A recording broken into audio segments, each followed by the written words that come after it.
Alright. These chairs kind of sound like we passing gas on this. We might have to do like a little disclaimer on it.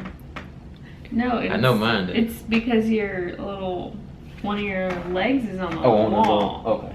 Yeah. Just turn it sideways. And then you can still scoot back. Right. There you go.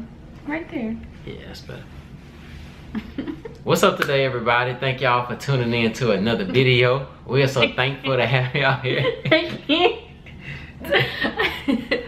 Okay. Alright, we'll go again. Alright. What's up today, my wonderful family?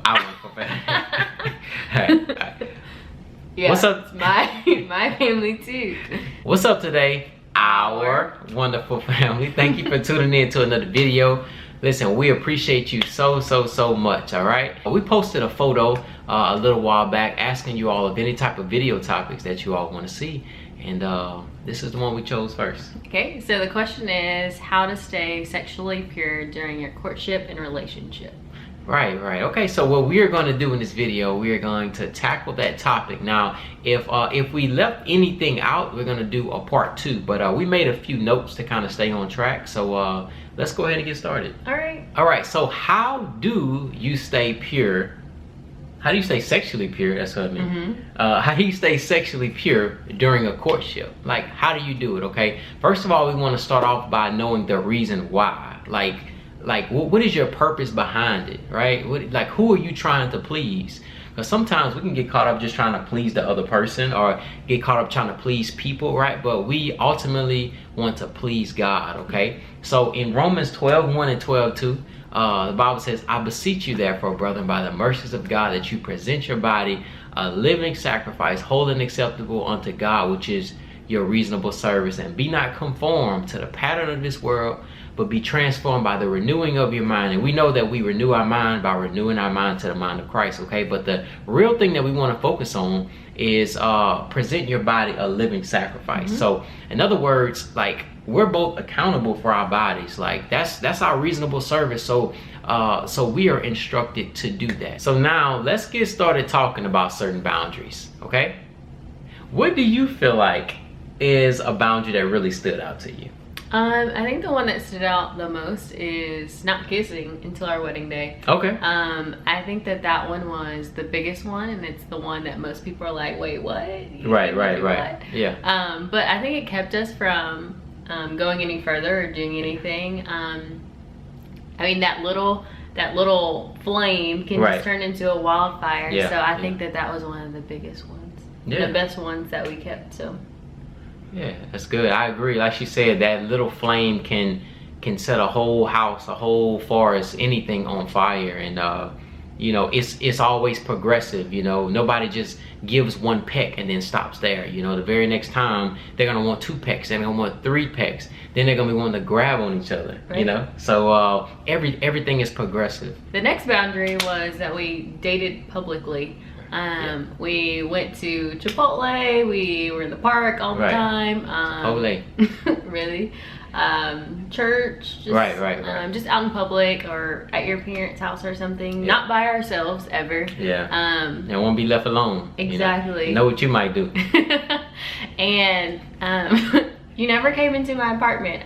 Right. And that was big. That was a good thing because that just leads to more things. Right. It's not really the road we wanted to go down. Actually, the first time DeMarcus came into my apartment was the day that he came to move me out. So he'd never seen the inside. He never saw things on the wall or didn't even know how to turn the light on when I went in there. So I didn't know anything. Yeah. Didn't know she liked to use Dawn dishwashing stuff. I didn't know any of that. So everything was new. So and you know, me as a man, I really appreciated her for not like trying to invite me in all the time, or like, hey, like, I know you had a long drive, you know, you sure you don't just want to stay here overnight or whatever? Like, I know you're tired. Like, so I really appreciated her you know, keeping that boundary. And that would have been very easy because, I mean, you drove 5 hours there to see me and was driving 5 hours the exact same day. So it would have been easy to do. And you came and picked me up at my door and drop me back off. So I mean, that would have been something very easy to do, but right. Our boundaries were important, and it was really important to keep God first. Exactly, to keep God first. And a thing too you want to be mindful of is, even at the end of a date or end of a long day, you have to understand that that's really a time that the enemy can capitalize on, because you're a lot more weary. Like, you know, your guards may be down some. Think about it, like let's say you went to work and you went and played ping pong or basketball or something all day long, like whatever, right? Whatever you do every day, right? Typically, right before you go to bed, I would hope you take a shower right before you go to bed, but after that, right, like you're probably a little weary. Like you might doze off on the couch. You're prone to want to fall asleep, and you're prone to probably make a few make a few mistakes. And the thing is, if somebody was to tell you to write an essay right before you went to bed, chances are you would not have your best handwriting. Yeah. You know, little chicken scratch everywhere. So in other words, you don't want to give the enemy any type of room, right, for you to make a mistake. So what do? You set those boundaries, you keep the Lord first, and you honor those boundaries, and you keep each other accountable. Yeah. The third thing I would say is that we communicated well. There was a time where I think I like put my hand on his shoulder or something, and he was just like, feels too good. Like, no, stop that. So but a little bit too good, you know, a little bit too good. Yeah. So I think we communicated well, and just didn't let our flesh get in the way, and we just told each other, like, that's too much, I can't handle that. Right. And we respected it. We didn't continue. I mean, I didn't touch you. I wasn't so touchy-feely, and you would just step back, and we'd be fine. We'd continue with our conversation. So. Yeah, just would kind of regroup, and we wouldn't be offended by it. You know, we would actually be encouraged by it, you know. And I remember one time driving with me holding hands, and it was natural of me to just, like, I think my thumb was on top of your thumb. Yours. And it was just, I don't know, it was just natural of me to just kind of caress her thumb just a little bit with my thumb. Didn't even realize you were doing it. Yeah, I didn't even realize it. You know, and then what'd you do? Like pull your arm up and say something? Sometimes I'll like pull my hand away, or I'll just like put my other hand and like, okay, you can't do that. Right, exactly. So, and see, but I wasn't offended by that. Like, I was encouraged by that, because listen, she is on the watch just like I'm on the watch. So we're sharpening each other. Yeah. And one thing you don't want to do, especially as a man, is be offended by someone that's on the same track as you. Like, it's easy as a man to take that, like, what you trying to say? I can't put my, what you trying to say? I can't put my arm around you. Like, you're my girl. Exactly. You know? And the reality is, she belongs to God. She doesn't belong to me. Right. Until I technically marry her, hey, you have to play by the rules. And another thing that will help you is vocally sharing these boundaries with each other and going over them. It is such a blessing to have somebody that's running full speed after the Lord with you. Okay, because see, it's like a triangle, right? You're right here, she's right here, and God is at the top.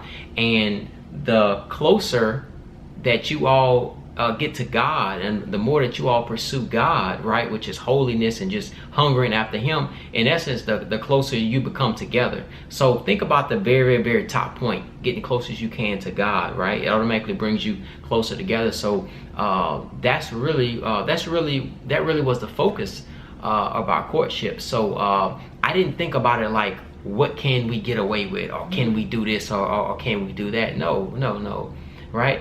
Like, we literally looked at it from the standpoint of, like, we don't want to dishonor God, right. Because, like, we waited so long for the Lord to send us the right one. So my thing was, it's like, I want to treat His daughter the right way, right? Because I'm accountable for her.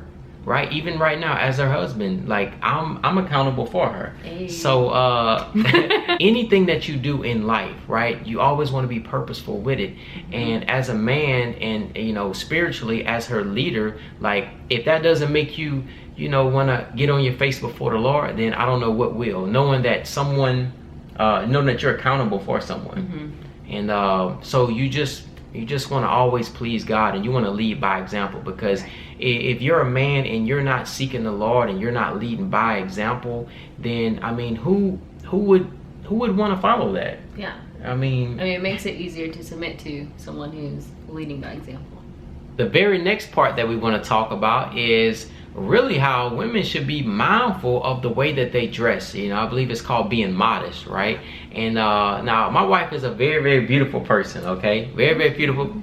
Not beautiful. Very, very beautiful person, okay? And she looks nice, has a nice image, everything, okay? So, but one thing that I'm thankful for, right, is the fact that she always dressed modest. Like, she wasn't trying to, you know, show too much. She wasn't trying to, you know, show off her body or anything like that. You know, she was really, really, really modest, and I really admire that. So, I mean, what's your, you know, I mean, you got anything you want to share about that? I'm just saying. So what type of advice would you have for those out there who, you know, they may, you know, wear clothing that's really revered, like they may hit the club and stuff, and you know, and like, you know, just all kind of clothing, well, a little bit of clothing, but you know, like in other words, they're trying to fish in somebody, and then they get mad when they fish in the wrong type of person, but they capture that person based off of what they advertise. So, right. So what type of advice would you have to people who are trying to show off their body in hopes to reel in the right person? And what advice do you have in terms of carrying yourself? Okay. I'm sorry, I'm throwing a lot at you. You are. Yeah, so I like how you said it was advertisement, because what you put on your body is always advertising. I mean, even the shirts that we have on, I mean, we're always advertising somebody or something. Mercy Project. Hey, Mercy Project. Right. What is this, a little surfboard? Surfboards or something. I don't know what this is. But you're always, shout out to the people that surf though. You're always advertising something, and the less clothes that you have on, you're advertising your body. And for you to get mad at someone for wanting that, I mean, it's really on you. But that's good. On the reverse though, I mean, I can wear a sheet, you know, down to my feet, and I mean, you would think I look good, huh? Yeah. I mean, there are guys that you can't really you can't shield what they think, but you can kind of contain some of the thoughts that guys have towards you. So just, I mean, carry yourself in a modest way. If I were you, I would stand in front of the mirror, bend over, turn around, sit, squat, whatever, and just make sure, I mean, cleavage isn't out, butt's not out. I mean, if you have a friend that's modest, I mean, send a picture to them. Right, like, that's right. Accountability. Yeah. Send them a picture. Right.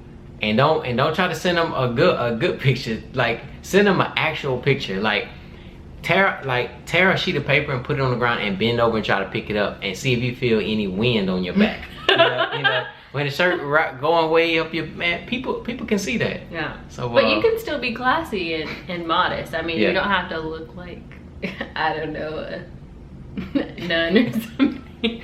I don't know. But I mean, you don't have to look you don't have terrible, you know, just to cover up.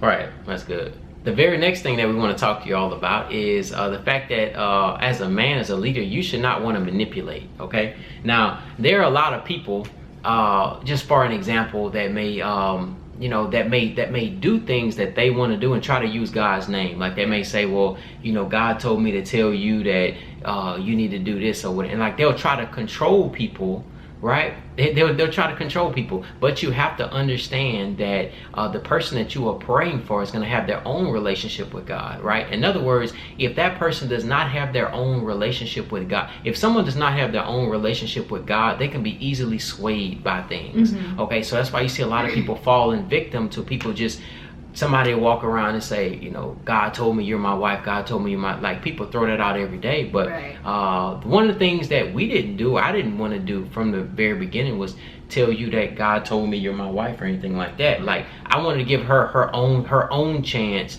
to hear from the Lord and see what God was putting on her heart. I didn't want to put anything in her mind. I didn't want to try to manipulate her with words or anything like that, right? I firmly believed in my heart that she was my wife, and I gave, in other words, I let her seek the Lord for herself, and the Lord, you know, gave her a confirmation on that. So pretty much what I'm trying to say is, don't try to manipulate, right? Have your relationship with God. Like, if God is trying to God is trying to communicate something, he's going to be able to speak to her heart. Right. Also, God is not trying to keep a secret from people, okay? He's right there in his word, right? He's right there.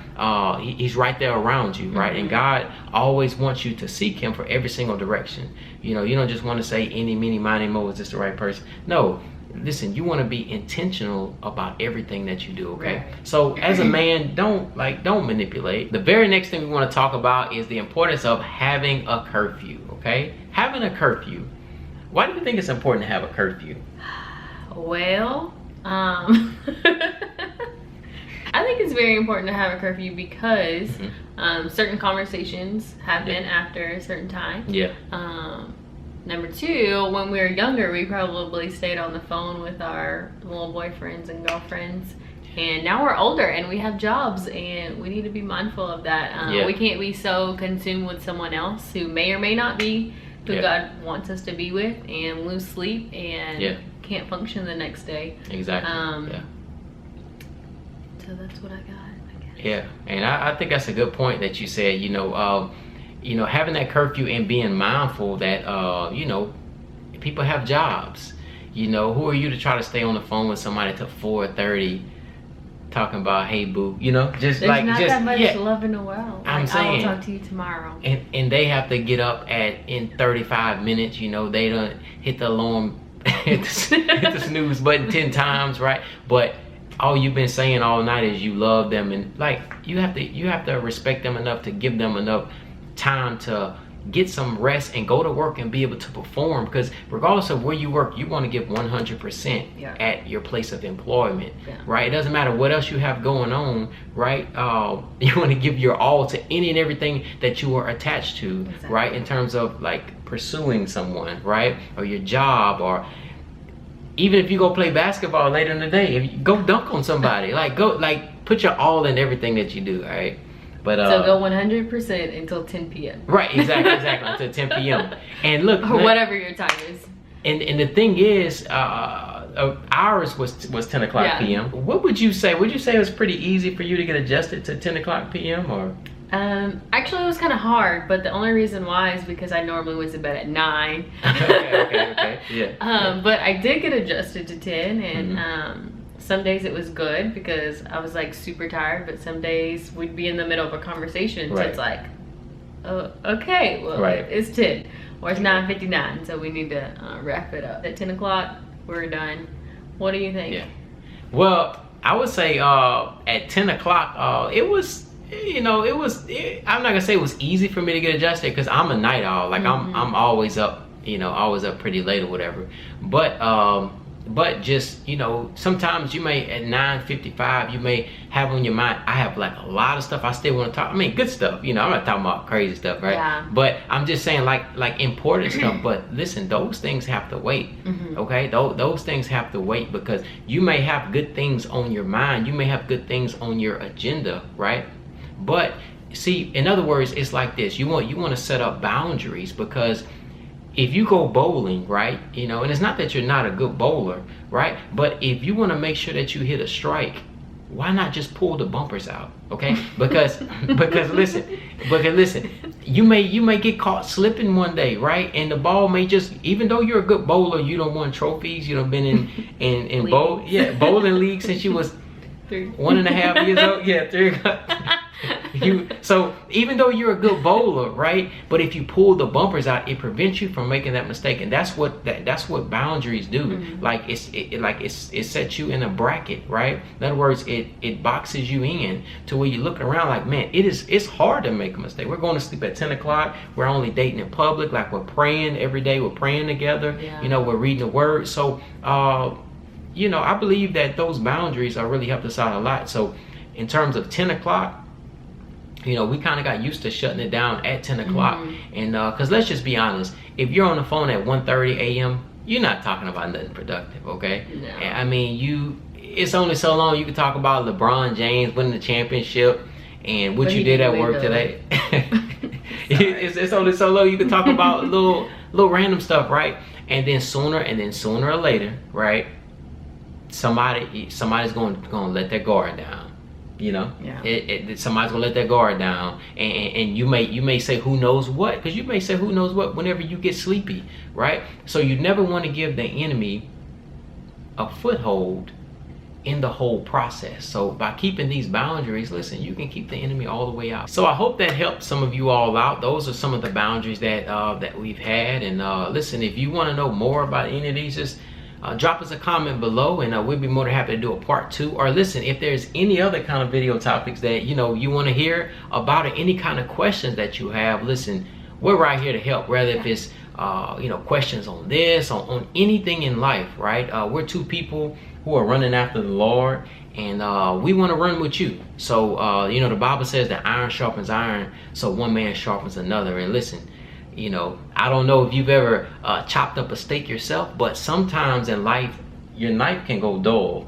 I mean, nobody takes their knife to a place and cleans it, right? So if the Bible is telling us that iron sharpens iron, so one man sharpens another, that means that some of us are walking around with a dull knife, right? And the only way we can get sharpened, we have to get around people that are speaking the word of God. We have to get around people that are on the same journey, right? Because why? It encourages us. Like, we can talk about the word, right? And we have our study Bibles, we read the word, and she may see something that I don't see, and I'm like, man, like, how you seeing it? So